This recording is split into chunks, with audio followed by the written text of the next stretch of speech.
plenty clothes and You mean no? no, You mean no no, clothes? no clothes and plenty pose. I was wondering about the weather myself, but I like a little rain, but I'm concerned about the Yes, flooding. That's the only thing. I love yes, I, yes, I yes. love the weather.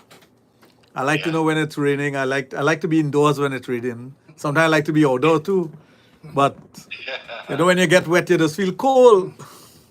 yes, it's true. It's true. I don't always have And the some wa- people, You don't always have the some warm people, buddies around you. and some people say the wetter the better, eh? Well, yeah, it could be that way too. Hello, you want me to get back again? No, no, Madinasi. That's a joke. That's a joke. The angel want to get us in trouble here. Oh, okay. Well, they're naughty. Yes, very. So So, what's up today? well, today we'll have a lively discussion, I hope, on different topics. Some of the things that I did over the week with TikTok, some of the questions that was asked of me, I want to explain them over the radio station. So people who are listening to us on the radio station and don't have access to TikTok, they will know what we're talking about, and they will also get the information that was spread out there. One of the questions that was asked by a woman was, why does some men, if even if they have everything perfect at home, sexually good relationship with their wife, everything is good at home, they still desire to have other women as friend in an intimate way? And I'm using friends in an intimate way to take off the topic of sex. All right. We'll reintroduce the topic of sex later on, but I'm talking about, why does men crave that intimacy with others despite the fact that they may have persons at home who are willing to be everything for them, who have who have done everything possible to keep that person happy, but the person yet still the person will want to have friendship with other females on the outside. And one of the thing is, it's a syndrome that is associated with men, and not all men, some men. But whenever somebody asks me a question and I answer the question, there's always someone outside there who will say, well, why you talk about women? And women could do the same thing. But if the question is asked about men, and I'm addressing the question as it pertains to men, it does not include women. It does not mean to say that women will not have some sort of feelings to do the same thing. But we're dealing with a particular topic or a particular question. So person sometimes wants me to deviate from what is asked, but the deviation that they're looking for is, I must address it from both sides of the spectrum. Now I do understand that anything a man does, women can also do the same thing. I do understand that. I also understand that psychologically, the desires that a man would have, a woman would have those same desires, and they may act upon it the very same way. Because as a sexologist, we are trained in many different areas based on the human mind, person's behavior. So it's a behavioral science. It deals with the issue of the structure and the construct of the mind of the individual, the sometimes things that are inherent based on the past experiences of the individual, or something that is in the DNA of the individual. We understand all these things. We understand the environmental factors. We understand all these things. So I'm not putting down men when I talk about it. As a matter of fact, I'm just giving the answers. And if it applies to a particular individual, you have to take whatever positive you want out of it, or whatever you want, you say that it's negative towards you. Try to analyze it and deal with it. And I'll continue to explain that. You see, as human beings, there is no set way of behaving. There are factors that are going to cause us to behave in a particular way at times. Sometimes it may be something that is immediate that will cause us to react to situation. Sometimes it may be a change in the way the person perceive themselves It may be a change in the environment of the individual. It may be a change in the relationship that the individual is enjoying. So there are so many factors that affects a human behavior.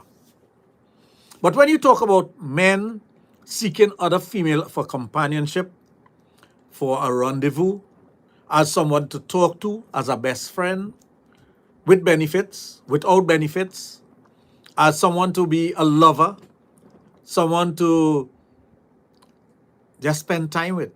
Why do men, some men, and again I say some men, not all men, why do some men crave this? And we have to go back into the history of that particular individual. What are the things that shape that individual into becoming who he or she is? And another factor that a lot of people don't take into consideration is the astrological sign of the individual. You see, we as human beings, we are ruled by the planets out there. We are ruled by what happens in nature. And whether we like it or not, or whether we believe it or not, there are many external factors that affects the mind, body, and soul of an individual. We don't know the effects it have on the soul because we are not aware of it, but we do know the effect it has on the mind and body.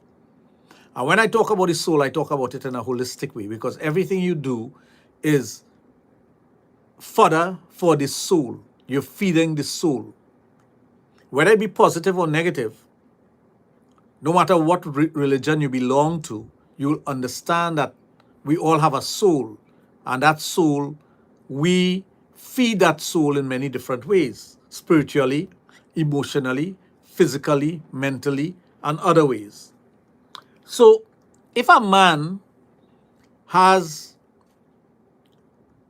the desire to have many female friends at different levels or at different time in his life, that has to do with the individual. It does not have to do with the wife. It does not have to do with the children. It has nothing to do with his parents. It has nothing to do with anything other than the person, his environment, the way he's thinking, and the changes that are taking place within that individual. So for maybe 20 years of a man's adult life, he may not even have a desire to face a female, another person, and have a relationship with that person. And then suddenly, as he ages, there's something that is going to trigger off in his brain, and he will have that desire, and he will want to connect with someone else at a different level. It has nothing to do with his marriage, his common law relationship, or his girlfriend-boyfriend relationship that he has. It has to do with the way he's thinking and the changes that is taking place within him. Some men need reassurance. Now, we all know when you're married or in a long-term relationship, and I'm not using the word committed relationship, a long-term relationship, we start taking each other for granted. The husband takes the wife for granted. He expects certain things of her, and she in turn expects certain things of the husband, and they take each other for granted. And that's a given. It happens in all relationships. Whether you're rich, you're poor, whether you come from the upper levels of society or the lower level of society, we start taking each other for granted. Once we become accustomed to a routine as human beings, we get stuck in that routine. So if your routine with your partner is going down a particular path and you don't do something physically within the relationship to change that path, it's going to continue down that road. The changes that takes place in the human body, the changes that take place with the female or the male also contributes to the way or the mindset of the individual. So it's important to note these things. I'll tell you something. When we are courting, boyfriend, girlfriend, we date each other, we go out together, we go to the movies, we go and have dinner, we go for a drive, But do you know that is not reality? That's not reality, and that's not what life is about. As a matter of fact, what you are doing there, and if you think that that is what life is going to be like, you are fooling yourself. Because that is not average life. That is you trying to impress upon the person who you are by doing all the nice things. And as a matter of fact, you're showing the best of your personality to the individual because you want to catch that individual. I almost use the word trap. Some people use it to trap. But the fact of the matter is, if you're genuine, you're doing everything in your powers to attract that individual to you so that individual is constantly thinking about you. But that is not average life, and that is not reality. Going to the cinema with your girlfriend, your fiancé, your lover, that's not reality. You don't do that every day. Going and have an expensive meal, going on a vacation, flying away to an exotic destination, having champagne on the beach, that is not your everyday life. Now, I'm not knocking those things, I am telling you those things are not your everyday life. Your everyday life is something totally different. And think about it. You might be working as a mechanic, fixing vehicles or engines or equipment, and that's your average life. But when time to go and meet your girlfriend, you take a shower, you wash your nails, you make sure you don't show anything dirt and grime, you put on something nice, you spray a little perfume, because now your average life is that you don't spray perfume to go and fix an engine. But now you're transforming yourself to go out with that person because you want to impress that person. The same thing with the lady. She might be a secretary. She might own her own business. She might be a designer, whatever. That's her average life. But when she's going out with the boyfriend or the lover, she transforms herself. Think about the transformation that we go through if we have to take our date to a concert. The ladies have to get their hair done, their nails done, they have to buy a special outfit, they have to buy a special pair of shoes. That's not your average life. So you're transforming yourself to look your best. And again, that's what you're supposed to do. You're supposed to look your best because you're going out with the person who is going to better you. And you're better in them. The same thing with the guy. He might buy a new suit of clothing, a new shoe, because he's going out with somebody who he admires. Now, some guys don't do it. Some guys don't spruce up themselves when they're going out with their girlfriend because they can't afford to, or maybe they don't think that they need to. But a woman appreciates a guy who takes care of himself. He's well groomed, and he presents himself in a particular way to spend that time with her. Again, that is not your average life. So you know, doing everything in your powers to impress upon this person that, hey, I am this individual. But you're not that individual. This is the persona that you're projecting to the person. This is a facade. The real you is the guy who is working at... That's why some persons don't like their girlfriend to visit them where they work.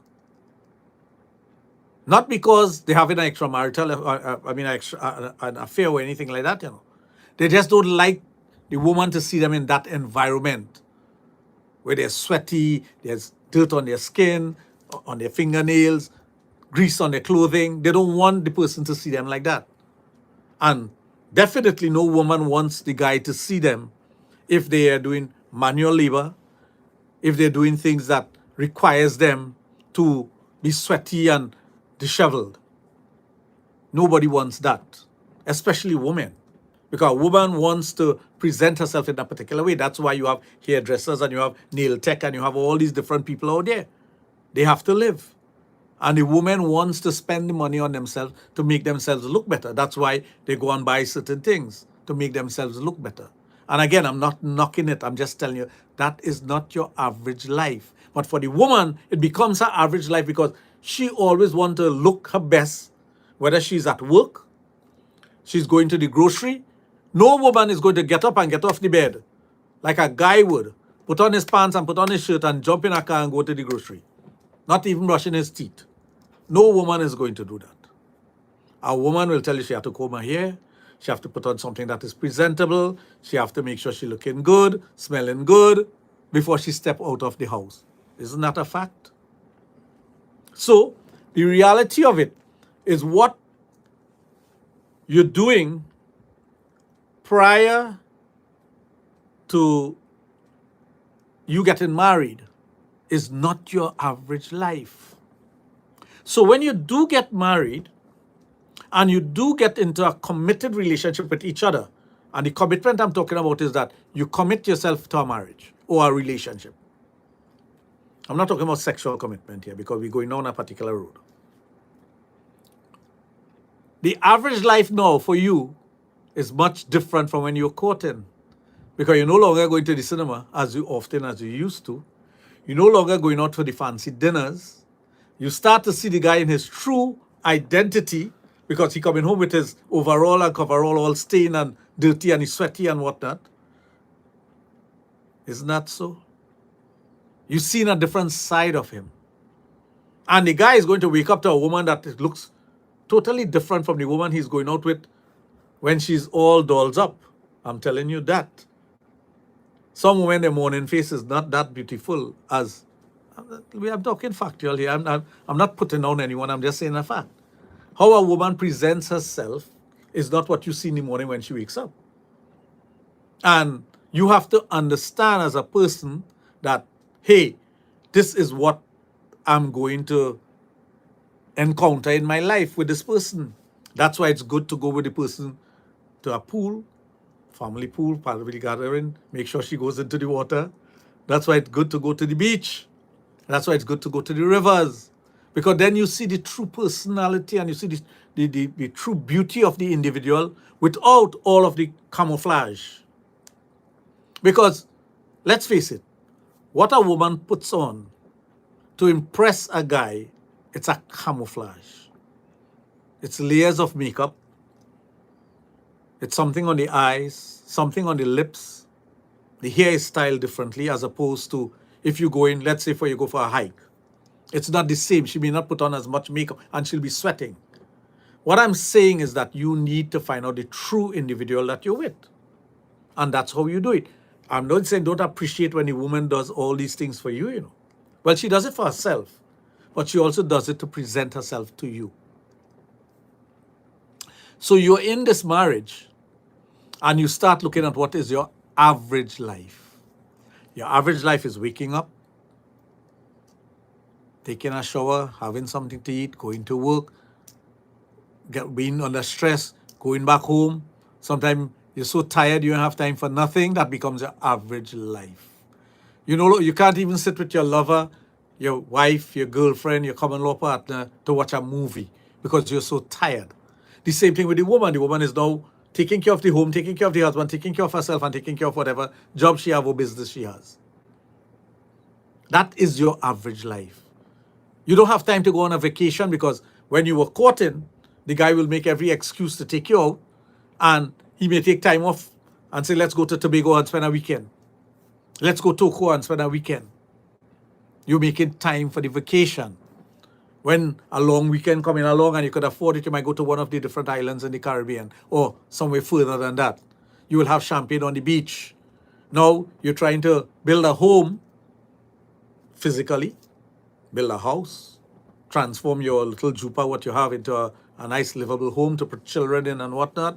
So it's costing you money, so you don't want to spend money on other things. Before you're spending money to impress the person. Now, your average life is where you have to be conservative in the things that you're doing. And the wife will understand and the husband will understand, and they will understand that we need to pool together to build a life together. Isn't that what the relationship is about? Isn't that the reality of a relationship? Think about what is your average life. But do you know, in that average life, you can find bliss, you can find happiness, you can find enjoyment. Think about spending time with that person. You come home from work or whatever, and you just sit down for 5 minutes and look at each other. Without saying a word, you can feel the love that you have for one another. Think about when you sit down to have a meal, how that person presents the food to you, or how you go and take out your food and present it to the individual. Think about that. That average life now becomes blissful if you continue with that love and that feeling that you have for the person, despite the fact that you don't need to impress the person. Your impression of the person now is the way you spend quality time together. Of course, at the beginning of a relationship, the sex is great. You have sex more often than not because suddenly you have the opportunity to do it and this person is in your bed. The same person you were trying to get into your bed when you were courting is now in your bed. And all the wonderful things when it comes to sex, you're doing it. And you're looking forward to it. Sometimes you're tired, but you're still looking forward to it and you'll do whatever it takes. But as time goes by, that diminishes. It lessens because you need something else to stimulate you and you might be caught up with other things that you're doing in life. But in your average life, if you and that person are working together and you look at that person a particular way and you smile, or when that person dressed, you say, wow, you look sexy today. How would you feel? Don't you feel good about yourself? Don't you feel as though you have accomplished something? That is what your average life has become. And in that average life, you're going to find happiness.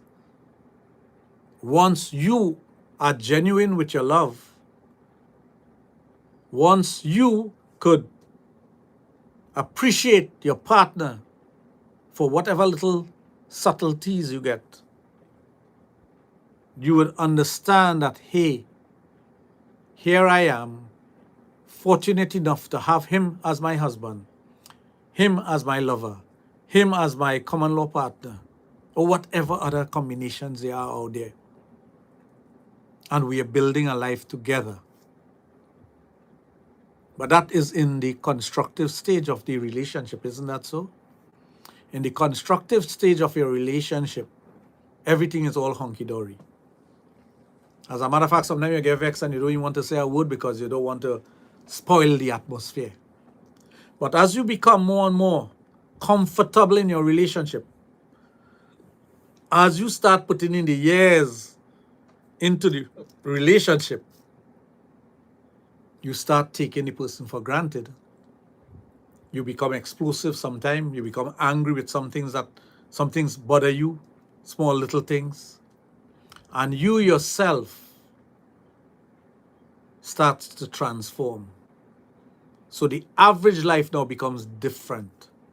Some guys' average life is going online every weekend, every evening, going hunting, going fishing. I'm not knocking anything that you're doing, I want you to think, that's all. Just think.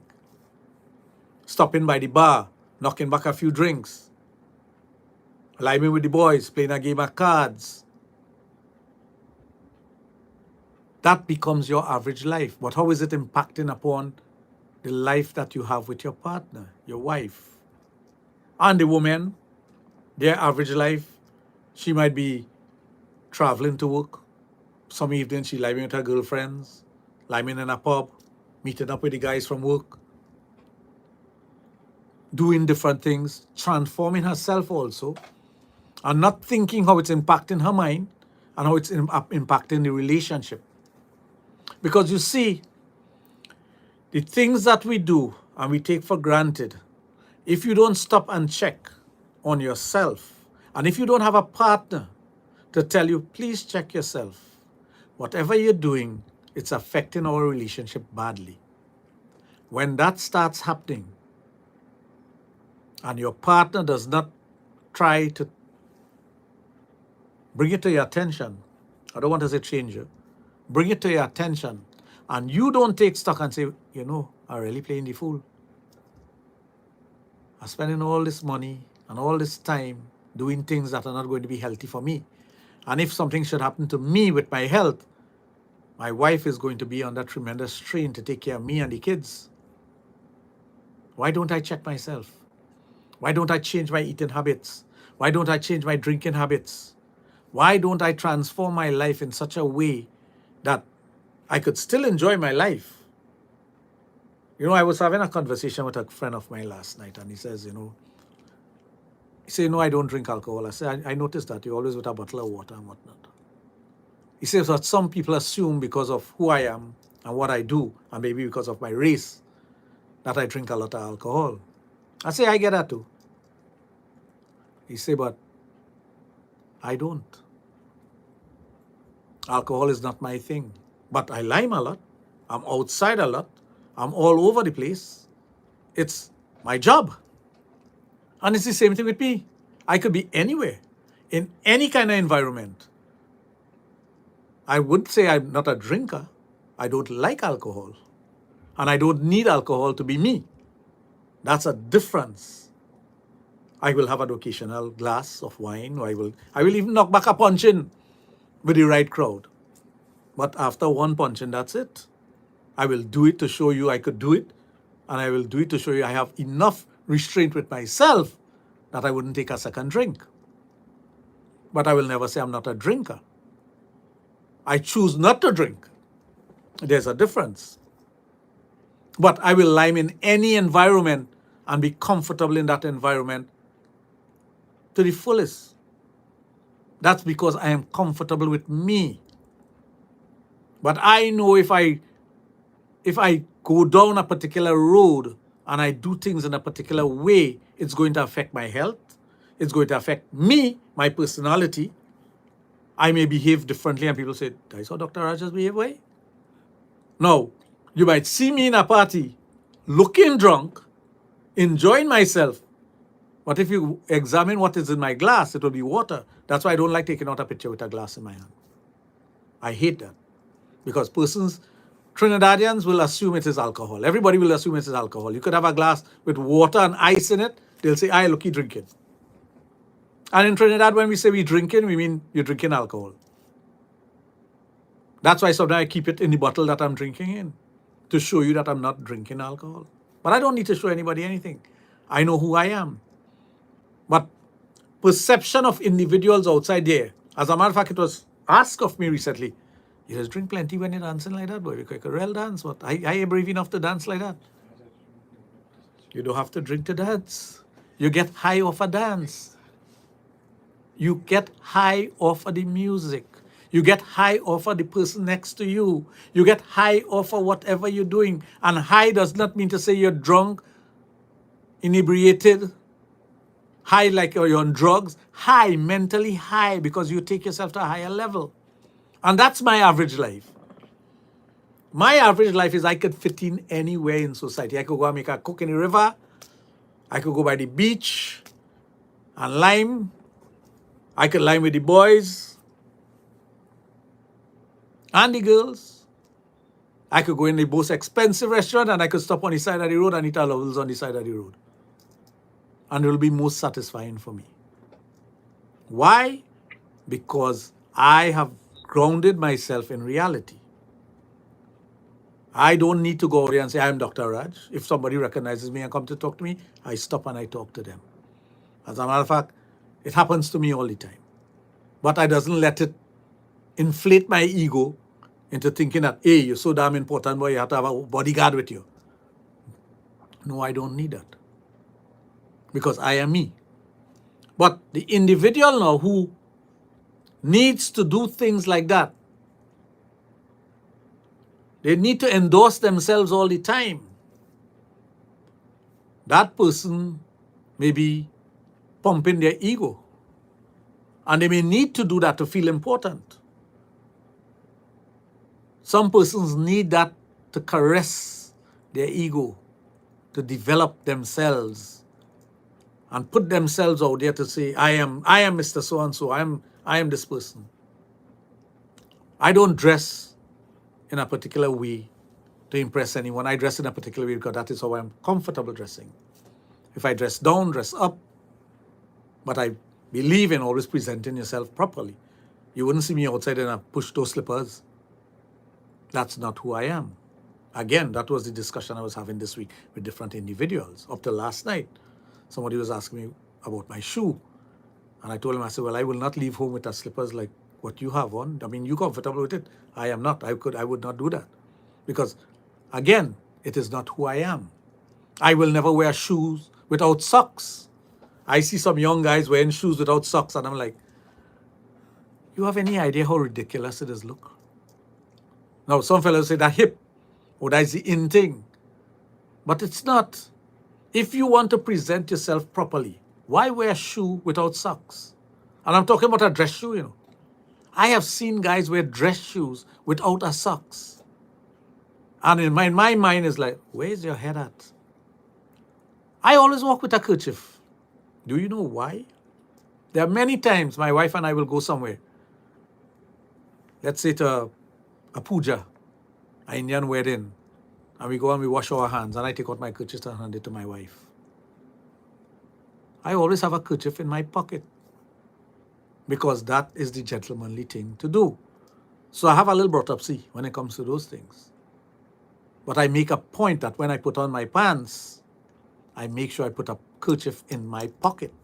Sometimes two, depending on where I'm going and with whom I'm going, especially with my wife. But again, that is my average life. What is your average life? My average life is one that is well suited to my way of life, my family way of life, and everyone around me. But if you think that jet setting or living a high life or eating the most expensive foods and being in a bourgeois environment is your average life, think again. I have seen persons who have been at the highest office in business, in politics, in all areas, and after a while they find themselves down at the bottom of the ladder. You know.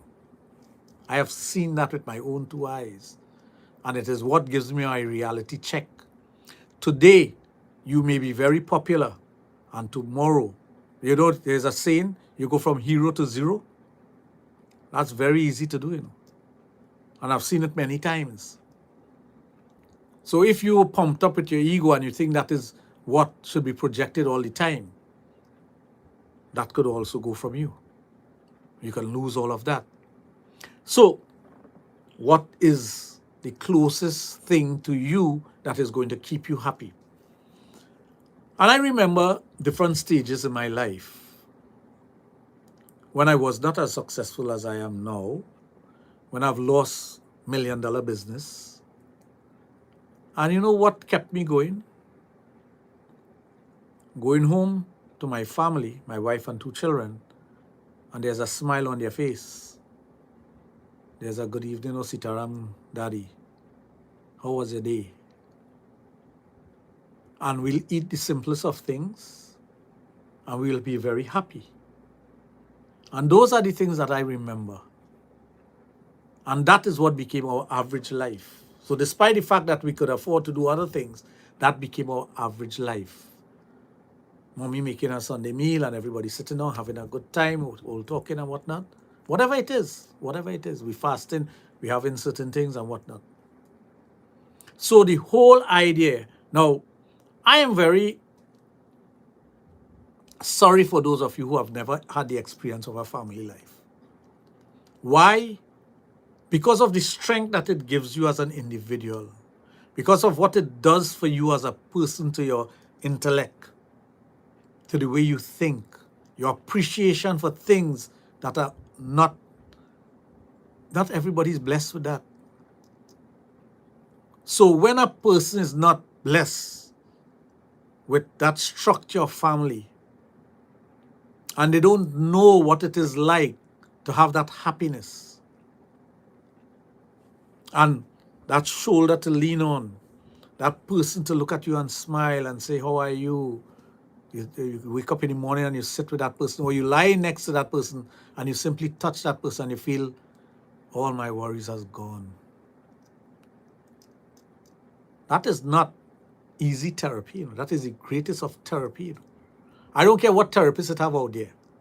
In a state of depression for an individual, if that person does not have the opportunity to lie next to someone that they love, or someone who they know love them, and feel the touch of that individual, therapy can help you. I'm sorry, therapy will not help you. The greatest therapy is that. Think about you having an itch and you want someone to scratch it. It's in your back and you have no one to do it. And you could only rub your back against a edge of a wall or something. Is it the same satisfaction as if somebody actually does it for you? Think about somebody handing you a plate of food and you going and take out a plate of food for yourself. Which one is sweeter? Think about sitting with a person, looking at that person and feeling the love from that person or the love that you have for that person, not saying a word. There's no loneliness there. There's happiness and bliss. As opposed to you with someone who you don't want to be with, who you're not happy with, looking at that person, there's no happiness there, no bliss. You are lonely. So in every situation, there are positive and negatives in. Because that very same situation, depending on the kind of relationship you have with your partner, can be something that is very negative. But it all depends on the relationship you have with the person. And it depends on your appreciation of the individual and the person's appreciation of you. And the kind of connectivity you have. So sometimes when we talk about connectivity and I hear Dr. Raj The Sexologist talking about connectivity, the first thing comes to one's mind is sex. Sex is the cement that binds your relationship together. It is not the most important thing in your relationship, but it is something you should cherish. It is something that you should hold on to. Therefore, you need to understand that in a relationship, there are things that, hey, I need to do this, I need to do that, I need to approach things in a particular way with my partner. And pay attention to what has become your average life. Your average life with your spouse should not remain average, but you should strive to change that average life and transform it into something that is beautiful and wonderful as you age with your partner. It's not easy being married for 10 years, Because after the 7-year honeymoon period that you have, there's the 7-year itch, Research what the 7-year itch is all about. That's when the grass looks greener on the other side. That's when the wife is no longer as sexy as you want her to be mentally. That's why the guy is no longer the attractive person that you see. The 7-year itch is very, very real. But after the 7-year itch and you have gotten over that or you have explored different avenues and whatnot, what happens after that? You have another block of time to deal with, whether it be 2 years, 3 years, 5 years, 7 years, 10 years. These are the blocks that you're going to be dealing with now. So, what happens in those blocks? You have a child or 2 children, you have building your home, you have developing certain aspect of it. So now you have transformed yourself, your relationship into something else. It has morphed into something else. You might be embedded in your business success. You might be an entertainer and you're flying all over the world entertaining. Whether you be male or female, I'm not saying which one does it. You might be an artist or artist. You might be someone who gives lectures all over the place. But where do you ground yourself? And how have you taken your average life from being mundane into something that is beautiful, exciting? How do you do that? What do you use to do that? Now, all through the things that I'm talking about, there's transformation of the individual based on aging. Aging alone. We're not talking about diseases, lifestyle problems, liming, all these. We're just talking about aging. The good Lord has made us in such a way that as we age, we change, we transform. We are no longer the person who we were when at 25, when we were 18. We are no longer the person who we are at 25 when we are 35. There's transformation that is taking place. There's the aging process. Some persons age better than other persons. You look at their skin tone. You look at their demeanor. You look at their mindset. Are they a pessimistic individual? An optimistic person? What is happening? What is happening? What sort of transformation there are in the individual as they age, both male and female? Because the male transformation is counterproductive to the things that they want to do, and the female transformation is productive, but it may not be the things that they want to do. So you see, there's always a disconnect, always. So in that average life that I was talking about, you have to find something that connects you at all periods of time. And I'm going to use one period here alone and one period to talk about. The period by which most men will go through andropause, which is between 39 and 45. When you're going through andropause, you have a dip in your sex drive. You have a loss of libido. Things that turn you on don't turn you on anymore. You wake up in the morning and you're lethargic. You don't want to get off the bed. You want to continue to sleep. The woman that used to be sexy next to you is no longer looking sexy to you. As a matter of fact, some people call it the midlife crisis. You're looking to buy a sports car. You're in your 40s and you want a sports car. You're in your 40s and you want an 18-year-old. I'm not talking about Scotch. You are transforming into a different individual. And the woman now, at 39, she suddenly has an awakening sexually. She's more vibrant and she feels like, I want to do all the things that I never did. I want to experience it. I want to try out some of the things Dr. Raj has been talking about on TikTok. I want to do anal. I'm talking about anal sex. When you watch anal sex on a movie, remember the person who is going to participate in anal intercourse in a movie knows about that at least a week before. So she knows to clean out the passage. She knows to eat high fiber foods and to clean that passage clean. She knows not to go outside and eat so anything will interfere with her stomach and her anus.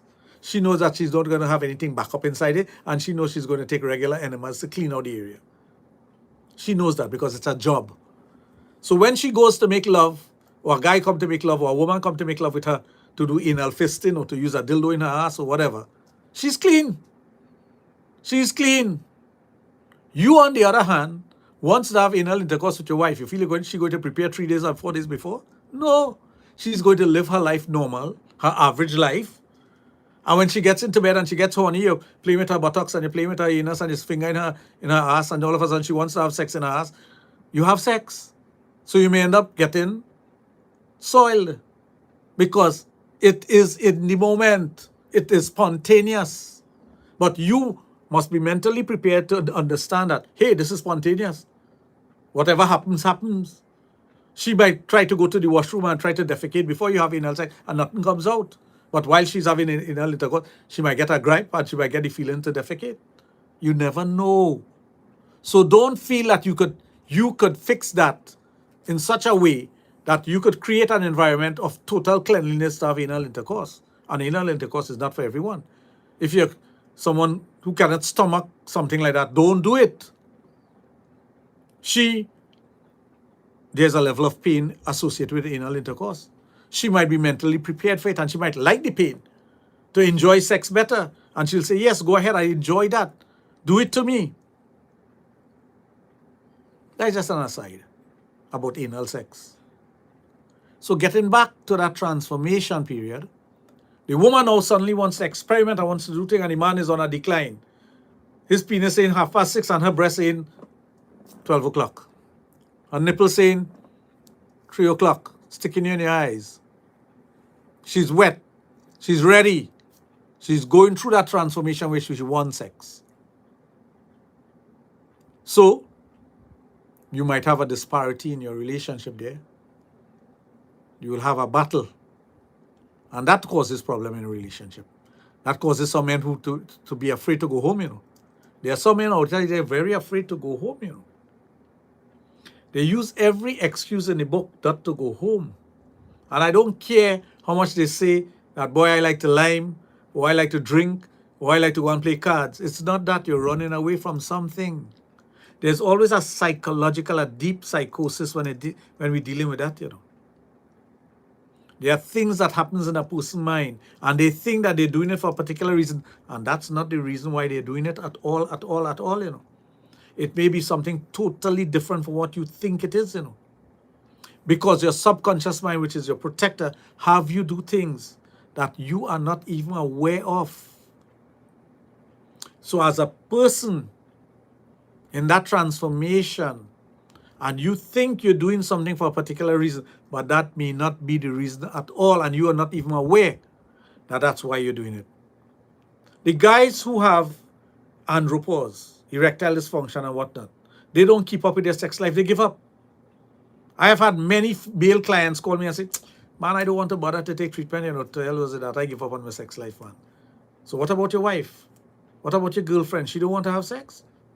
Well, she could do whatever she want to, but she better do on me. You see, we're not appreciative of the other party when it comes to that because we're being selfish. You're experiencing certain things with yourself, but you're taking it out on your partner and you're punishing that person. Very same way that some women might be bedridden for whatever reason, cancer, whatever, and they refuse to allow their partner, their male counterpart, to have a friend on the outside, although he may have it secretly. I have heard women say that if I die, you better not bring no woman in my bed to sleep, you know. It is no longer your bed, you're dead, you're gone. Some person will say that is a desecration, but how is it? He has to sacrifice the rest of his life and his happiness because that happened, or the woman has to do the same thing. If the woman chooses to do that after you die, well, of course, within a reasonable time frame. I'm not saying tomorrow after your husband died, you bring somebody in your house, because that is ridiculous. I am talking about there must be a period of mourning. In the Hindu religion, there's 11 months that has to go by and things that has to be done and whatnot. If you are a practitioner of Sanatan Dharma, you'll know these things. If you're not, there are things that will guide you in your religion. But that does not take away from the fact that you have feelings. And that does not take away from the fact that you need to satisfy those feelings. But with grief, those feelings are suppressed. But let's say you are a 35-year-old woman who suddenly has lost her husband, crime, whatever, illness, whatever. You think you're going to remain that way sexually at 35 when you get to 39? No, madam, you're going to change. So it's either you decide to take a vow of celibacy and say, hey, I ain't going to do anything like that, or you live your life. That's your choice. I'm not telling you what to do, you know. Again, I'm not making recommendations to anyone. I want you to take my information and apply it to yourself and see where it fits in with you and your life and your lifestyle. You have to do that, not me. I cannot do that for you. So, you're now transforming and you're moving on with your life, with your partner. You see, if there's age disparity in a relationship, there are things that a young woman would do with an older guy, or a young guy will do with an older woman, that will be normal for their age brackets. Two age brackets you're dealing with. And one will be compatible with the other based on their development, mental, physically, and otherwise. But they must be always aware that there is a difference. And sometimes an older person understanding a younger person, especially now with all these different slangs and words and whatnot, it's difficult. Communication is not the same as it was before.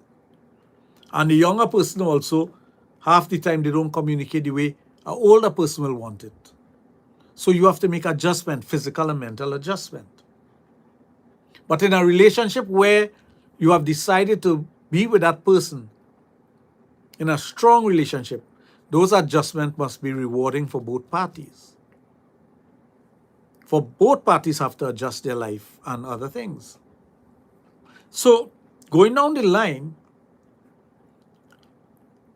the guy, based on the question we started off with the program, as you go through those transitions in life, you may want a female counterpart to spend time with, to talk to go out and have a drink, because your wife don't like to do those things, to go to the beach with, to go online, to go to the cinema, to knock a glass with because the wife is doing that with you, or to have sex and try different things that the wife don't want to do, or even if she's doing it, you still want to do it with somebody else. You want to see if you go outside too. Because it's a mental thing. So it's not about the person, it's not about your wife, And again, I'm focusing on the men. So again, I'm using the word wife. It's not that the wife at fault. It's the man exploring the things that he thinks that he can explore. And once given the opportunity, most men will grab at it.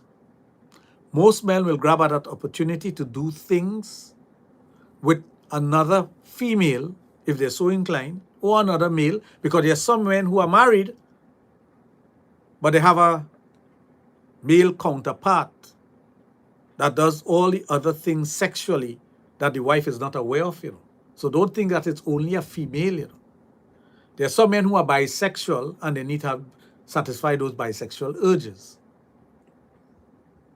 There are some men who, they're not straight, they're homosexual, but they got married because of society and other factors. They may even have children, but it doesn't take away from the fact that they're homosexual. And they may need the embrace of a man, they may need the penetration of a man, or to penetrate another man. There are some men who are top and some men who are bottom. And there are some men who are versatile. So, sometimes the women out there still back and thinking, well, my man wouldn't horn me, but he might horn you with another man. You might be thinking that, hey, that's best partner, man, them always living together. But it may not be that, it might be something. I'm not saying that all relationships are like that. I'm giving you the options. Because if somewhere along the line, the man had confessed to you that he is bisexual, and he doesn't take care of those bisexual urges, one day down the line, he's going to find himself in a situation where he will have to take care of those urges, or else he will go crazy with the need to do it, the need to experience it, the need to feel it, because that is who he is. There are some men who are true bisexual, they must have a male and female at the same time. There are some men who are bisexual but lean towards more men. So there are different degrees and different options that they have out there. We'll take a short break. When we get back, we have some questions and answers. I need to get something into my mouth to keep it lubricated. Where's my glass? Found it. And it's not alcohol. I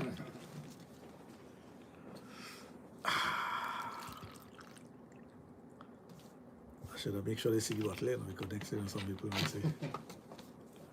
You have your questions? Yes, I do. You could fire away. Okay, so the first question is, what do you think about pulling out. Well, pull and pray, as they say. I don't ever recommend that because pre-cum also can get you pregnant. So there's anybody who's talking about pull and pray, I will tell you pull and pray. Get the hell out of here. You walk with your condom. Anytime your man tell you he gonna pull out, you walk with your condom and say, here what? Put that on. My pull out game strong. You know how long I doing this? That's why they tell you, yeah, I know what to do. Don't worry, I can stop. You cannot stop your pre-cum, eh? You know that. That is natural lubrication, and pre-cum does contain semen that could get you pregnant. But the chances So don't. they're low. The chances they're low. I know they will tell you all the kind of bullshit, but that is pure bullshit. Don't let no man bullshit you with that. You know, like Girls, doing this. be aware. Don't let no man fool you with the pull-out method. It ain't safe. But if you ain't trust me, girl, you can't do your thing after. Buy a pill or something. Yeah, and get sick. Using the morning after pill as a contraceptive is a no-no also. And it's very expensive to go to a doctor to have Yeah. those things done. So instead of wasting money, buy a condom. A condom is less than $20 a pack. But they stick with the feeling. It's the feeling I want. They have the condoms that will give you the feelings now, the super thin ones. Yeah, but my mind going, I have one condom, so I don't want no condom. Well, no sex for you. That's all you have to tell him. Protect your body, protect your vagina, and protect you. There is the sweetness. I will do without it. Okay, so a person that has back pain and knee fluid problems, what can they do if they are worried about their performance in the future? The position that they choose to have sex in, that's the first thing. Take something to get rid of the inflammation that builds up in the body. Definitely is a must. Do some stretching exercises, and there are things that you can use to build up the cartilage and whatnot in your joints. Excuse me. A person who has sharp pain while peeing right after sexual activity, what can be the cause of this? Sharp pain, urinating just after intercourse. Yes. Something to do with the bladder or the urinary tract. So they need to go to, that's when you go to a urologist. That is not a sexual problem, that is a urological problem. So you go to a urologist. But first you go to a general practitioner. He or she would put you on some antibiotics or something for the time being. It could be a STD, they will test you for that also. And if all those things fail, then they'll give you a letter to go to a urologist. What can a person do if they have severe performance anxiety so much that they cannot get hard or stay erected when it comes to intercourse? Well, if your erectile dysfunction is associated with performance anxiety, you need to speak with someone professionally, and you have to do some sort of therapy to be able to overcome that, because when an individual is more concentrating on his performance as opposed to actually having the tools to perform, something is wrong psychologically. What can be the cause of a person having headaches right after sex or masturbation? Intensity of it, the full intensity of it. Sex is a very intense thing. Masturbation is also an intense occupation, and also it's something that when you're about to ejaculate, it does put a certain amount of pressure on your entire being. So that will go. If like your spasm and Spasming has to do with nerves. It has to do with circulation. Those things. that thing or That bad thing. Then you need maybe to up your potassium. You may need to up your magnesium. Sometimes we have an imbalance in the minerals that we're supposed to have in our diet, and because of that imbalance, you have certain reactions. You might have cramping. You might have spasms. You might have twitching. So you need to look at those things. That's why even at night, restful sleep and whatnot, if you lack in magnesium, that will contribute to that, not having a restful night's sleep. Some men don't know how to tell the difference between peeing and squirting. Can you educate them? debate. Most men don't know. Most men will question whether the person is peeing or squirting. Squirting is an intense orgasm. You can tell if a woman is, if a woman wants to pee, she doesn't have to go through an orgasm to pee, She just has to be relaxed enough to pee. Correct? Yeah. Right. So if a woman is having a squirting episode, just look at her toes. Her toes will start to curl, and that is an indication of a very intense orgasm. That's an indication of an orgasm. She loses control over herself. She just in the moment, and it becomes so intense. I mean, she don't have to go through that to pee. Think about it. If a woman want to pee, she could pee without going through all that antics and whatnot. And and you don't pee like that because when you squirt it comes out in spurts. But a woman, or when she's peeing, or a man when he's peeing, and he squeezes it off, you have a few drops coming out after. But a woman is pitching out. That is squirting. There's a difference. The viscosity of it is a difference. The smell, the taste, everything is a difference. The color as well. A lot of people, and this is why I put up to research over and over, is that they Google and they say, well, there's traces of urine in it. You could have traces of urine because So once it has traces, them don't factor like, nah, that pee. no. Let's put it this way. Like, There is no separation from the urethra in a woman. In a man, there's a separation. Because if urine gets into the duct that takes the semen out, it kills the sperm.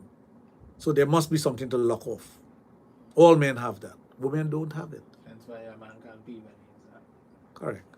There's another misconception a lot of men have. Nah, I can pee when I had. I pee when I had already. Well, let it go ahead and pee where they had and see what it does to them later on. You'll damage the valve, and urine will get into the urethra while you're ejaculating, and you may not be able to get someone pregnant. So that's someone that might want to practice to see if they could do that so they can't get nobody pregnant. It is not a fail-safe method. It's not. You see, we try to do every shortcut there is, and the easiest one, we don't want to do it, which is to buy a condom. But the feeling, it'll take with the feeling. You and your feeling. What are your thoughts on polygamous relationships? Do you believe it is healthy? I believe any kind of relationship could be healthy depending on who is in it. But more than two persons. I know what polygamous means. Yes, I know what more than two persons. What As are I your said, thoughts on if it? my thought is that any relationship could work depending on who the person that engaging in it, the mindset of the individual. I might be able to have 5 or 6 women who are close to me, sexually and otherwise, and another person cannot handle one. It depends on the individual. Remember, okay, people say, I would like to have 2 women. Have you ever tried to date 2 women at the same time? Have you ever tried to take care of 2 women at the same time? Seriously, and not just you want to get a picture, man. No, seriously. Think about the expense you have with 1 woman and multiply that by 3, because it's not 2. It's not 2. It no longer becomes 2. It's exponential. Plus yourself. It's exponential. Right? Think about the problems you face with 1 woman. You think it's going to double with another woman? She could be how much in love with you and how much she like you and whatever. There are things that she's going to dislike about you, and it's going to come back to bite you in the ass. Right? It all depends on who it is and what are your capabilities as a person. If you're incapable of handling those things, don't get into it. If you are capable of handling and you can know how to manage it, because it is a balancing act, yeah? Because if you have 3, you can't put 2 on this side and 1 on this side, Everybody be equal. Yes. Well, it can't be equal. It's like having 4 wives. If you have 4 wives, now I've heard that, this wife spend 1 night with you, the next wife spend 1 night with this one spend the main one to spend 2 nights with you, and so it goes around in a circle. Everybody had this. You think there's no such thing as jealousy? Yes. Exactly. I want somebody to tell me who does that religiously, that there's no jealousy, and be sincere about it. Tell me that there's no jealousy, that there's no iota of jealousy. And if you could prove that to me, well, then you're real good. And I will tell you a lie. Because by nature, women are jealous creatures. Exactly. He wants on the whole lot jealous. Well, right. If Some religions say, my God is a jealous God. Well, Hindus don't say that. We can't say that. Right? If you could say that about your God, how could your God be jealous? God have that base emotion, that jealousy. Jealousy is a base emotion. It's a human trait. Right? So women, no matter who you are and how understanding you are, there will be an element of jealousy or favoritism. Well, some people just call it favoritism. Same damn jealousy. And I challenge anybody on that. One might do something better than the next one that you like, and hey, And not only jealousy, spite too. Some might be spiteful Of course, towards of you, course, know. of course, of course. I want you more than you want him, I go fix you. I go fix you. The night he come to spend by me, he getting the wine of his life. He coming back by me. The 2 nights he's supposed to spend with you, he coming back and spend the 2 nights with me. make Is an you, arrangement. is you to catch after that? Next question. Do you help women that have sexual trauma or body dysphoria because of rape or some other issue? Yes, I do. I've had many instances where I have to help young persons who have gone through that. Women who are in a relationship and they have gone through that. Many instances of that, and that's something that we do at the Adult Therapy Center. It's something that I do personally, and I've heard it. I've heard many things. I've seen many situations, and I've dealt with it. Okay. Is it risky in the event that a person blows air into the vagina while having oral sex on you? That's there be a any no-no. problem? Yes, blowing air into the urethra could be very dangerous to the individual. I'm guilty of what's No, well, you see, I think that if you are doing it and you allow a build up of air and it goes into the urethra, that's where the problem comes in. I do it for my experience. I do it. What I have noticed when I did it, she came fast. Yeah, but it could be dangerous. You're playing with fire. It's like, you know what they call autoerotic asphyxiation? Yeah. You know what that is? No. That is putting a plastic bag over your head and suffocating yourself while having sex. You could end up dead or hanging yourself while having sex. You have to really trust your partner to when they kick that chair from under you and you're hanging there and you're beating up like a old fowl, that they will let you down. No, I'll stick to choking. Choking can be dangerous. There's a bone that you could break and there's no coming back from that then. If the person does not know what they're doing. You have to be careful with the things that you do when you engage in different aspects of sex. It's the same thing with spanking. You could spank somebody and you could hit them so hard you could damage their spine. You got to know what you're doing. Everything you had to learn proper way. No shortcuts. Well, no experimenting if you don't know what you're doing. That's what I tried. Have a basic working knowledge of whatever you're doing. A no-no is tying rope around a neck. No matter what, don't tie no rope around nobody's neck. Don't. Because you may not know what to do to revive the person. And deprivation of oxygen to the brain can cause death. Or worse yet, you remain alive but your brain dead. So be careful of what you're doing and how you do it.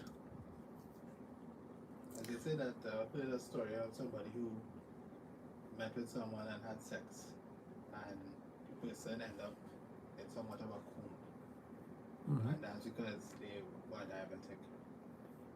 And it's only because they had said it before, when the paramedics show up, they say, yeah, well, the person have Diabetes. And the person was just there lying on the But I know of instances where men having sex and they drop dead. Heart attack in the middle of sex. It's possible. Then after that, you want to give away your vagina, nobody wants it. That thing kill a man already. Well, it's a glorious death. It's a glorious death for the man who died. But the woman who killed him with her vagina, Death by soon. That's where we want to go. Well, all she just have to do is tell men, she taking souls.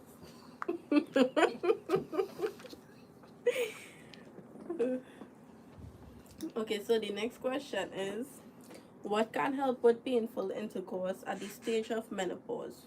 What causes a stabbing sensation? make sure you use a lot of lubrication. The stabbing sensation comes about because of dryness of the vagina and thinning of the vaginal walls. Do you think it is wrong to fantasize about others during sex with your partner? Let me ask you a simple question. Does your partner know what you're thinking about? No. But what if you call the wrong name? Well, then you have to be stupid. Then you have to be foolish. I wouldn't use sorry for using the word stupid. Foolish. Because if you're about to, let's say, having sex with Ralph, and your friend is Henry, you say, hey, Ralph! You have to know to match bricks. Bite your tongue. It happens to a lot of persons that they call the wrong name during sex, and but fantasy is something that you conjure up in your mind and you don't say a word. The next question is sucking ice and doing a blowjob good or bad for men? There's no bad thing No bad associated with that. It's just the sensation. Some men may like it and some men don't. While you're at it, palm into the mouth too. That is more enjoyable than the ice. There's some men who like the hot and cold sensation. Some men like it, like for example, pour candle wax on melted candle wax on the scrotum or the penis, and then the same thing with the ice. Which one do you like? I love the ice. Ice, ice. I like cold. You like coolness. Mm-hmm. Okay, so that's why you're always walking around with a tray ice. Say like this weather, this condition. Mm-hmm. Okay, well, we learned something there. I never knew that, so I learned something from you, girl. So anytime I see you with ice sucking in your mouth, I know what's going on. You thinking about the cold, so you'll do well in the colder climates. Mm-hmm. You might go outside and sit in the snow. I don't know. She was like, She wants snowman out there. yeah, idea, boy, idea. Why do Wait, let me warn the listeners that if you ever go to the ice rink and you see any girl sitting in the ice rink with her legs open, that is the angel. That is the identification of the angel. She wouldn't have on any underwear. you just see two nipples looking at you? So at least people can identify you. Mm-hmm. Okay, so why do women find it so much harder to orgasm from sex than men? Because most men want to pound away at the vagina, and most women cannot have a deep penetrative orgasm. Orgasm is the first 1/3 of the vagina that is responsible for that. Where the clitoris is, where the G spot is, that's the first 1/3 of the vagina. Most women are stimulated with manipulation of the labia or just inside of the vagina. So that's why. Okay, and the last question, for the people who have a problem and are afraid or too prideful for consultation, what do you want to say to them? They know they have a problem, but they're just too afraid or Do a virtual prideful. consultation. Contact me on my cell phone number and do a virtual consultation. We allow that also. There are lots of people who contact me by my cell phone and ask me questions all the time. As a matter of fact, I have about 3 questions here from persons already. I wouldn't read it all because these are private things, but I get it all the time. Okay, and that's all the questions that I have for today. I see you had real questions.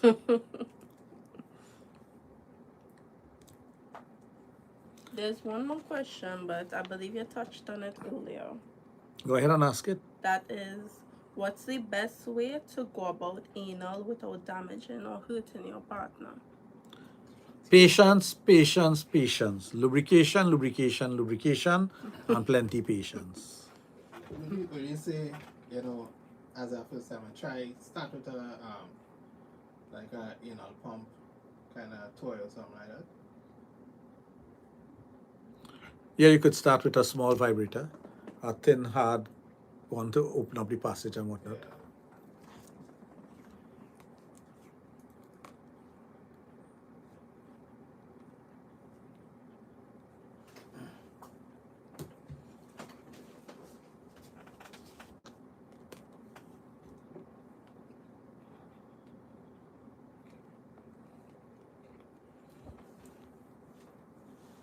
Well, this funny thing that everybody getting into now, all of a sudden, this new wave. Right? What new wave is that? Well, now everybody wants to be in a poly relationship. Like all of a sudden, Well, it was always happening. it was Just always happening. But a lot of young people all of a sudden, you know, doing it and A lot of young people are doing things that they don't understand. They have no idea of it, and they're just doing things because it's the in thing. You see, our society has been transformed in such a way that people are doing things for all the wrong reason. trend. Yeah, they our whole disposition has changed. Our entire outlook on reality has changed. So we are so influenced by mass media. We are so influenced by North America and all these, how you call them, celebrities and whatnot, that we do the wrong thing.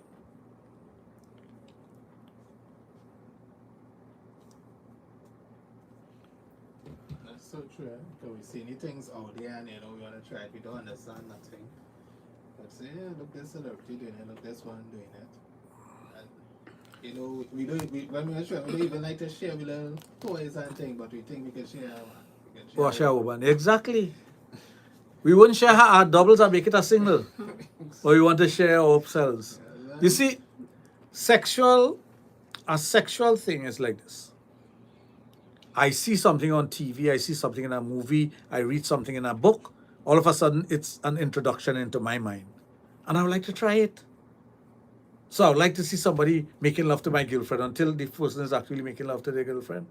Because then you start thinking, I wonder if he better than me, boy. I wonder if she like his penis more than my own, boy. Oh God, look how they're making love, boy. Look at she never do that. she never do that with me. Yeah. And all the thoughts and you forget it's a fantasy you wanted and now you start to focus on all the wrong things. Like, Boy, the majority of persons cannot handle that. What people don't realize as well is that image that they portray on the media is not real. actors on screen putting on a little entertainment. Majority of them are in contracts to just make money off the media, and it's not really like that.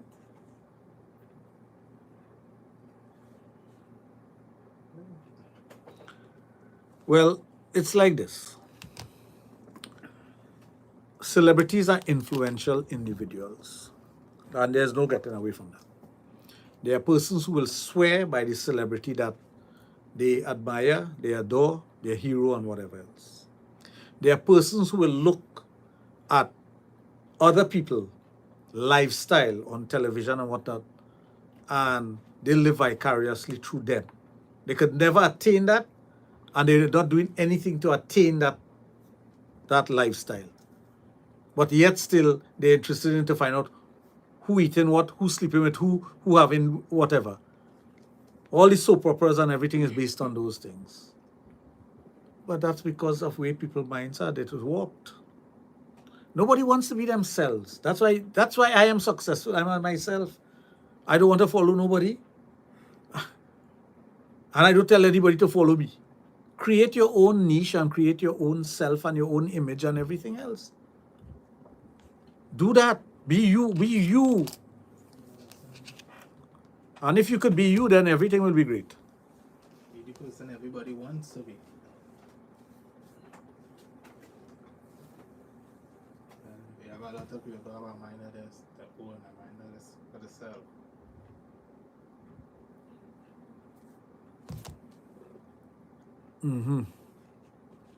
Okay. If they want to do that, well,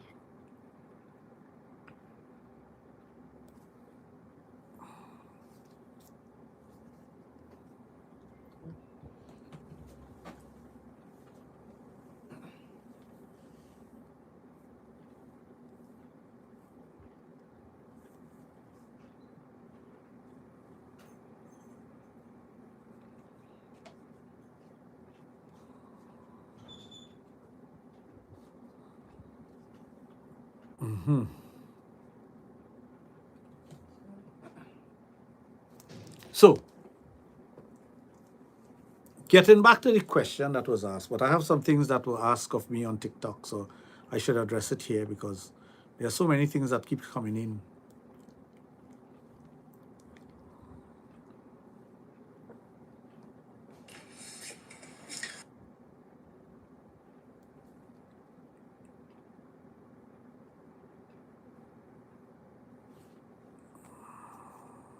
Let's see if we could find, some people make comments about certain.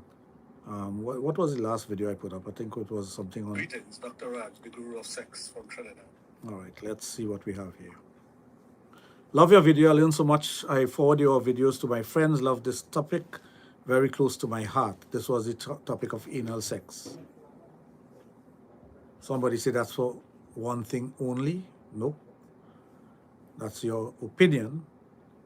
Definitely educational. And they give me a compliment.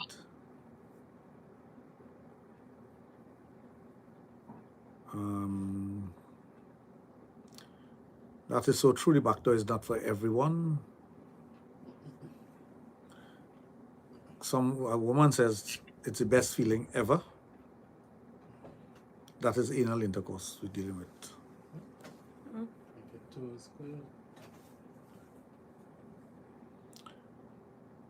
And it's also a variety in the things that you're doing sexually. So it adds a little spice to your whole sexual exploit, your repertoire. Make sure and plug your book, tell them. Come get your book. Oh yeah. Where's the book? Outside. I have a book on anal intercourse. I keep forgetting that. What's the name of it? You can do it.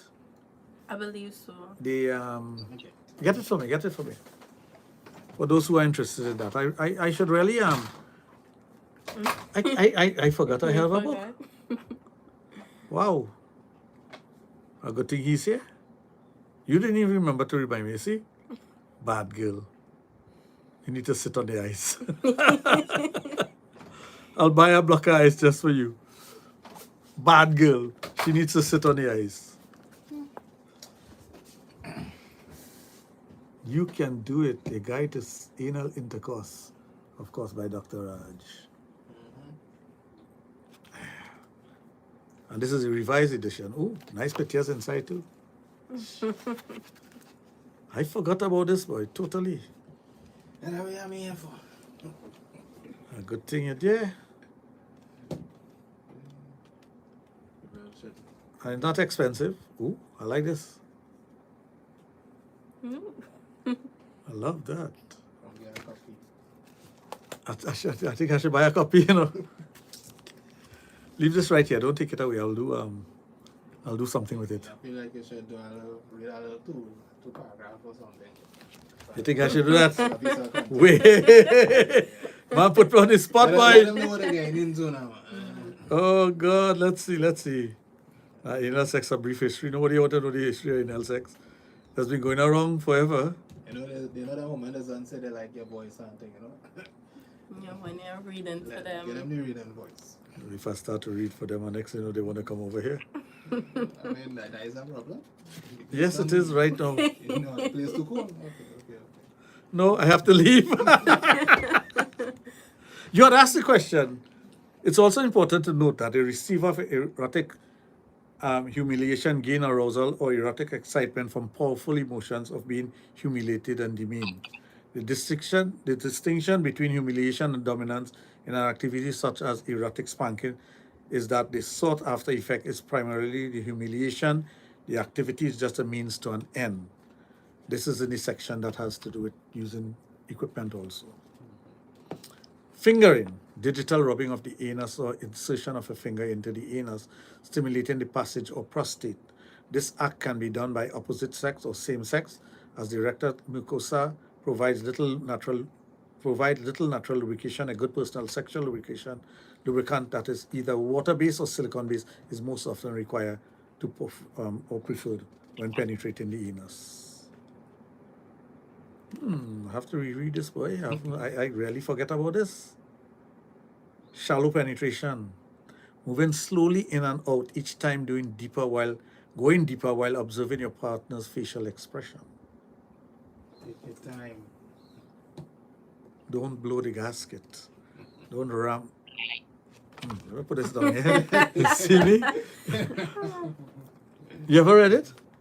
No, but I went through the pictures. You watch the She want the illustrated version.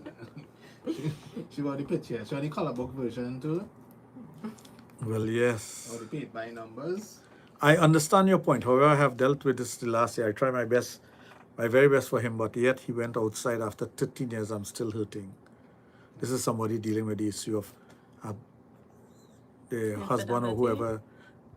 Well, you could use the word infidelity, but I didn't want to use that word. What are we looking at here? Because, you know, you had that one and you also had the one on premature ejaculation too. So, you know, you had the books. You know, less than 500 pages. Less than 100 pages. So it's a simple read. How much pages is it? 71. 71 pages. 71 pages. And what the other book? How come you didn't bring that also? Okay, you know, yeah, real thing. I totally forgot about this. This is for sale outside? Yes, it is. I should reread it. I should redo this book, you know. Yeah, I should. I think. Yeah, you could. But let me sell out these first. Another book from the You Can Do It line. Oh, this one is nice. So how come we don't push this on any social media? Where you understand to push it, yes? This one is this is, which one is this? Premature ejaculation. Oh, wait a minute, this should be selling off the shelf. I blame myself because I never even thought about marketing this. Wow. And this one is only what, 25 pages? And you can make notes too. Look at it. Me like. Understand? Quick, easy, simple books to read. You understand? Read it while you're having dinner or something. Well, you're relaxing after dinner. This could be your Your nightstand book. or your bathroom book to read. Read and reread. While you're on the stupor, you could be reading that. Reread and reread. And get the information into your health. Hey, any advice from me?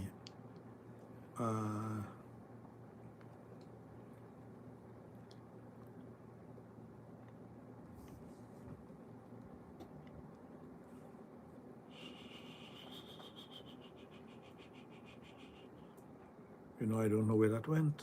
This is so strange.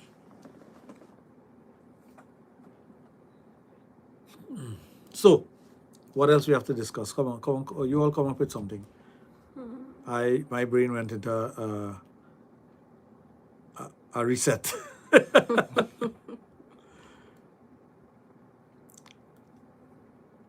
Come on, Mandingo, you're supposed to have something there, man. As we hear, touch back on men wanting to cry and thing during the sexual experience. You know, a lot of people misread that. No, they really did, you know. Men there's nothing like men wanting to cry with orgasm, you know. When I send the intensity of it, it gives the facial expression of crying. Tears might come to the eye, but it is not crying. Crying is an emotion that is not associated with intercourse. It's not associated with ejaculation. But because if it's so so intense, that you could actually ejaculate and pass out. You could actually ejaculate and, go into a frame of mind where you feel different. But do you cry when you have sex? No. But some women, that's their emotion with sex. Eh? I don't know if they're crying because they're happy or because they're sad. But it does hurt and shake. I shake. Somebody actually You wanted shake. How do you shake? Shall we see? No, give us a demonstration, so at least we'll have an appreciation of the shakes during sex or orgasm. So during orgasm, what happens is my body tightens or my muscles. I'm a visual learner, so could you? I was just about to say that I will learn much faster and easier if there's a live demonstration, but since you're refusing us, well, what I will say. An audio learning. No, your body tightens and it feels like, me personally, I feel like my soul gets sucked out of me. And that's soul. when my legs start to shake, my toes start to curl, and I can't handle it no more. Because I get And sensitive. it just struck in. Somebody actually wanted you to talk about men who are circumcised and having sex. Circumcision, well, it depends on if you were circumcised at a young age or circumcised when you were older because of phimosis or other things. And if you're sometimes when you're circumcised at an older age, when you're a mature individual, sometimes the circumcision itself does cause erectile dysfunction or cause you not to get a full erection, or it could be the area is not properly healed, and that could be painful for the individual. But circumcised penis or having a circumcised penis and having sex is not as advantageous as if you are uncircumcised, because it's natural to be uncircumcised.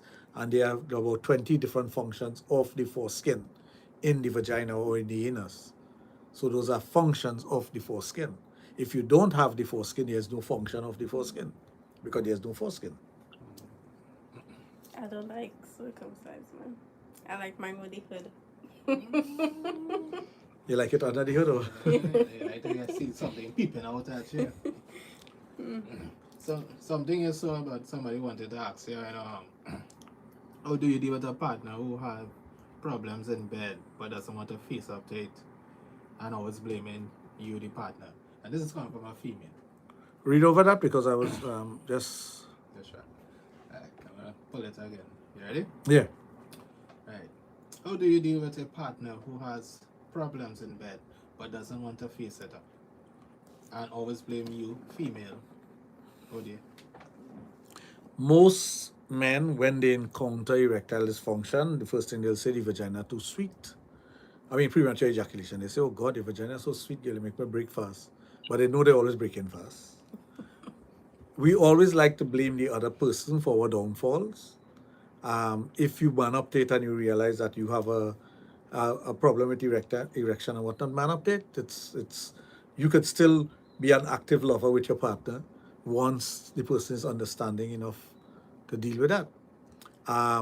But in a situation like that, if the person is blaming you, there's not much you could do. You need to tell that person, you need to go and get help and stop blaming me. That's what you have to do. You have to put your foot down and say, here, what? You always blaming me for your erectile dysfunction. You need to go and get professional help. Some men get offended when you tell them about it. Well, yeah, they will. Let me just check. Alright, and next one for you. My man is shy, not my man, I know you're reading. You're reading. You're reading. You're reading something. How can I please my man in the bedroom? He is shy. This. Well, although he's shy, right? There's so many things that you can do. Take the lights off to begin with, so he doesn't see you and you don't see him. Touch him in his erogenous zones. Fondle his balls. Play with his penis. Give him a blowjob. Like behind his ear. Right? Those are the things. And his shyness might go. Who knows? Why do some women bleed while having sex for no reason? And it's dark blood, not light spots. Well, it could be because they have polycystic ovaries. Hold on. This person also saying the results that the doctors show all normal. Or what normal? But I guess they're bleeding to be normal. No, bleeding is not normal. Bleeding can never be normal. Well, continue to Right? It could be an accumulation of blood in the womb for whatever reason, fibroids or whatever, and it's coming out. Can But- it be that they are hitting something? Yeah, but if they're hitting something, you could have bruising, but you wouldn't have blood like that, dark blood coming out. And normally, if the vaginal walls are too thin because of menopause and whatnot, you'll have tearing, you'll have and whatnot. But the color of that blood is not dark brown. So if that is happening, you need to go to another doctor. Get a second opinion. Or if you're going public or private? Correct. But blood in the vagina is not normal. How could they say that's normal?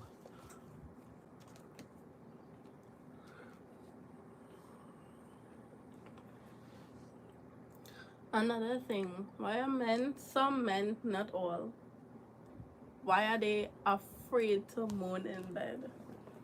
Because they think it's feminine, or they may think that you will misjudge them, or laugh at them, and they don't know how to express themselves verbally. A lot of persons are the silent type, so that's why I make a noise in here, it's like mosquito, eh? you buzzing. Yeah. Next thing you're distracting the woman. I ain't got more louder than here, but you're gonna But be sometimes that makes the woman perform better. So it increases her confidence. It increases her confidence when you make a noise. Mm-hmm. Yeah, more than in your ears, girl. Let me not lying in my appreciate Sing if you I have to loving this sing. thing. You know what I'm saying? I enjoying that creepy giving it. I thought you would have said gripe, you know. I was griping before I get the grip. As I come fight. You know, I find that a lot of people on TikTok don't listen to the entire thing. They start to judge based on the Yeah. I don't know why people are so.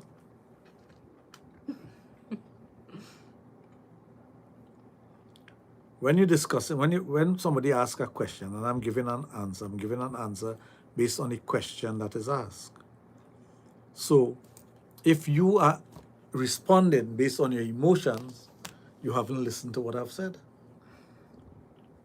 And a lot of people respond based on their emotions. And they don't deal with the reality of the situation. They see the headline and that is what Yeah, they see the headline. It's like it's the same thing with reading a newspaper. You see the headline and you think that is what the whole article is about. But the headline is to grab your attention. But it's not necessarily what is being discussed. It's a sad, sad situation. So many people getting the wrong information and doing the wrong things. Googling the wrong things.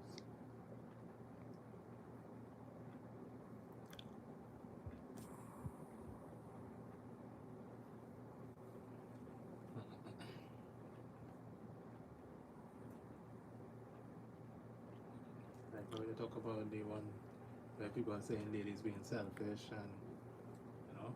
Mm-hmm.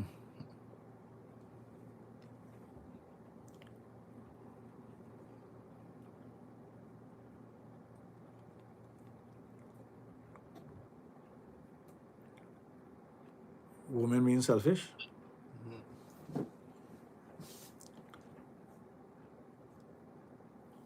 We know that is one of the things that happen. Some In persons what are way? just Where there's spice in the men because of certain things? Or- sometimes selfish could be used in many different ways. Sometimes you could be selfish about the satisfaction that you get. Sometimes you be selfish about the affection that you want to get. Sometimes you're selfish in your feelings, right? Okay. If you're selfish based on those things, you have all right to be. You want to feel good. There's nothing wrong with a person wanting to feel good based on whatever is going wrong, whatever is happening. So be selfish and demand what you're supposed to be getting.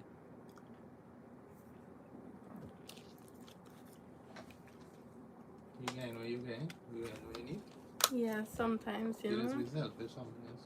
Sometimes you just have to be like, hey, if I do something for you, you have to do it for me. You can't want and not want to give back, you know?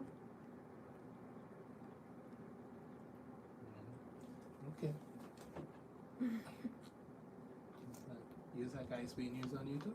Or use only want to use the ice on you? Don't choke them, you know. Or both. Okay.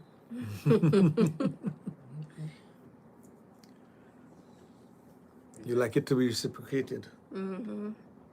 Well, Like if I can't say I have ever had the experience. So Like if I perform oral sex on you, I expect it back. It have nothing like, no, I don't eat. Well, if you don't eat, you don't get sucked. Simple. oh, okay. But if you don't suck first, I don't eat. Take my napkin Well, out, that's wipe my the face end and of I the never swallow. session. That's it right there. Yeah, well, most men, when they ejaculate, that is the end of the session, and they don't care about anything after that. Don't you know that? No, me personally, if me and you having sex and you break, you better go and wash it off or something because I need to come as well. But I'm tired. It's nothing like you're tired. Tired, You know what? I Lie. turn over. No, lie down there and I go do everything. Just relax yourself. I'm feeling it. I'm tired. I need to sleep. Mm. Doing it, Well, if you're not making the effort, have somebody outside who will do it for you. They will make sure and make that effort. Is that a threat? threatening me. Is that a threat? What you trying to tell me? Well, I could go outside too, and I could go 1 round and she'll be happy.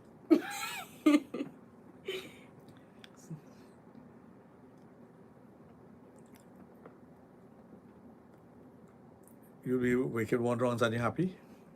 Yeah.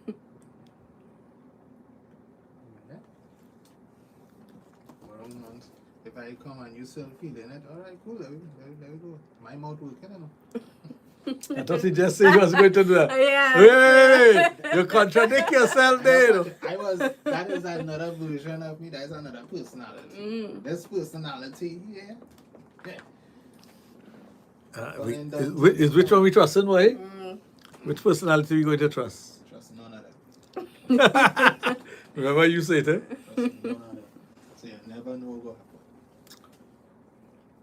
So the simple fact of the matter is, because of genetics, DNA, the way men are created to function, they need endorsement from different angles, not simply because they're in a relationship with somebody, they need that person to be a yes person or a no person.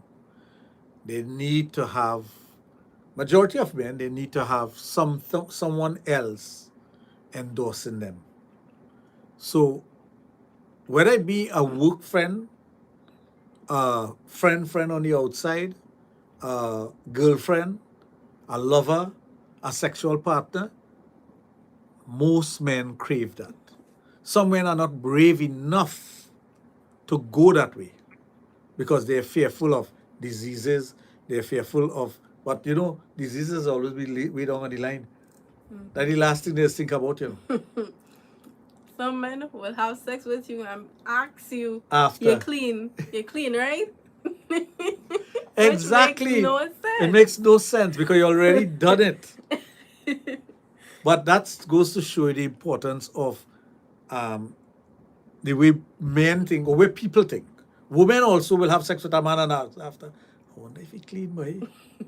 So don't think it's only men, Because you're not studying that in the moment. In the moment, you so want to get into the person, literally, that you don't care. It's only afterwards you start caring about those things. The post, not clarity. Yes. So afterwards, right, you become scared. It's like this. When you're having sex with somebody, you're all well and good. You promise them the stars and the moon. After you break, you want to see that? You're rolling over and you're gone. Most men will do that. They go to sleep. Call, No. Call what? Unless it's going to be a booty call.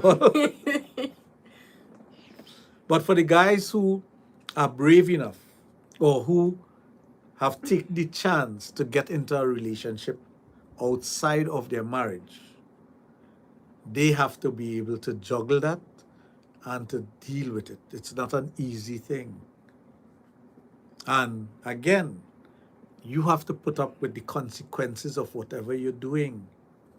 Anything that you're doing, there are consequences to it. So if you get into a situation that it becomes detrimental to your health, you have decided to go down that road. And you have to pay the price of going down that particular road. And that's just the reality of things. You studying something there? So whatever you choose to do, whoever you choose to do it with, just remember all the consequences that you will face once you get involved in situations like that. That's all you need to put at the forefront of your mind. Forget, you see, the consequences also has to do with STDs and STIs. The consequences also have to do with pregnancy. I know many, many men, an incredible amount of men, who lives a very straightforward, straight-laced life with their partner, and they have outside children, while they're married, And I'm like, what? Sometimes the wife don't even know. The wife don't know. A whole family.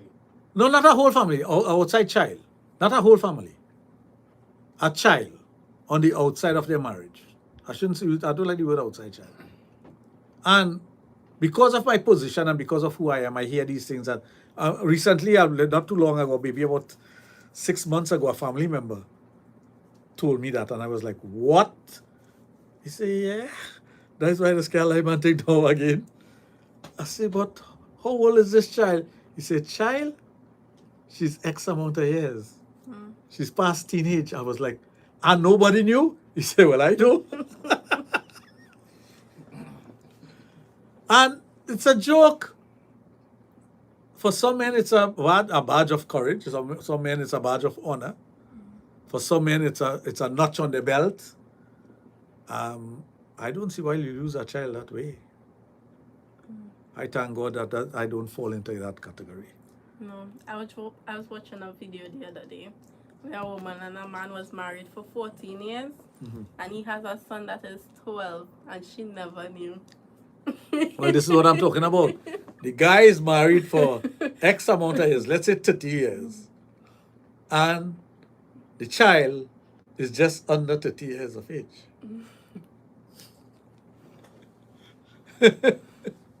I don't know if you went through the same age. I